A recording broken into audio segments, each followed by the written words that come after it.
जय श्री कृष्ण मित्रों, आज फिर मैं उपस्थित हूं अपने YouTube चैनल एस्ट्रोलॉजर कपिलहर्ष पर। आपका हृदय से आभार करता हूं क्योंकि आपके द्वारा मेरी वीडियो को लाइक और सब्सक्राइब किया गया है। और आज का नया विषय दीपावली का पर्व जो 24 अक्टूबर 2022 को है, उसकी रात्रि में मध्य रात्रि को सूर्य के ग्रहण की सूतक का भी प्रारंभ होगा। 25 अक्टूबर को जो ग्रहण है उसकी छाया 24 अक्टूबर की मध्य रात्रि को 2:29 पे लग जाएगी। तो दीपावली का पर्व पे किस प्रकार का मुहूर्त कब कब रहेगा, उसकी विस्तृत जानकारी को आप समझें।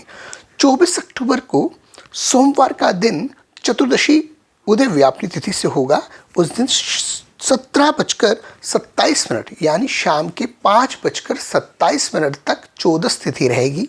उसके बाद अमावस्या तिथि प्रारंभ होगी। पर प्रतिष्ठान में आप प्रातःकाल के चौगड़ियों में शुभ रूपेण लाभ के चौगड़िया में अभिजीत मुहूर्त में पूजन कर सकते हैं, उसका कोई दोष नहीं है। और ये मुहूर्त कब कब है उसको हम जानें। प्रातःकाल का जो मुहूर्त प्रारंभ होगा वो प्रातःकाल 6:35 से 7:59 तक अमृत का चौगड़िया का होगा, उसमें आप पूजन कर सकते हैं। शुभ का 9:23 से प्रातः 10:47 तक रहेगा। और चर लाभ अमृत का दोपहर 1:35 से सायं 5:47 तक रहेगा। और एक श्रेष्ठ मुहूर्त होता है वो प्रतिदिन होता है अभिजीत मुहूर्त, बुधवार को छोड़कर।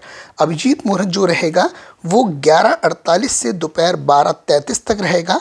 और प्रदोष काल का जो मुहूर्त है वो सायंकाल 5:48 से रात्रि 8:22 तक रहेगा। प्रदोष काल के मुहूर्त श्रेष्ठतम रूप में मुहूर्त हैं। प्रतिष्ठान पे आप दिन में भी पूजन कर सकते हैं। और प्रदोष व्यापनी तिथि रात्रि में आपको दीपमालिका पर्व घर में अवश्य रूपेण पूजन करें।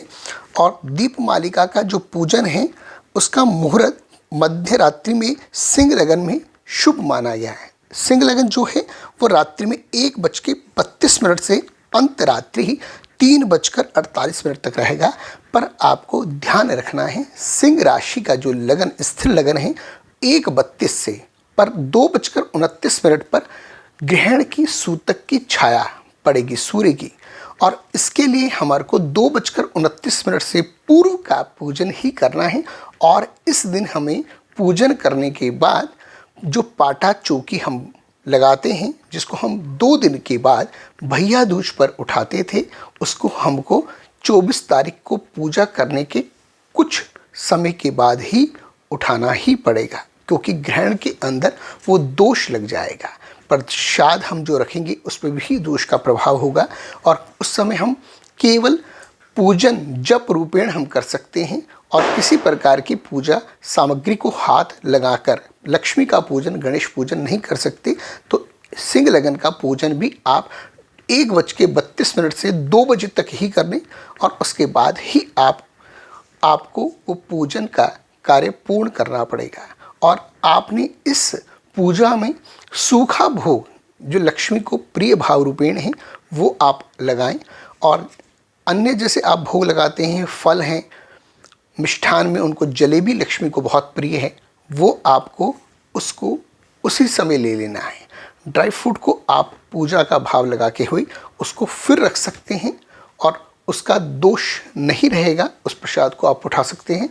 और अगले दिन 25 तारीख को ग्रहण रहेगा।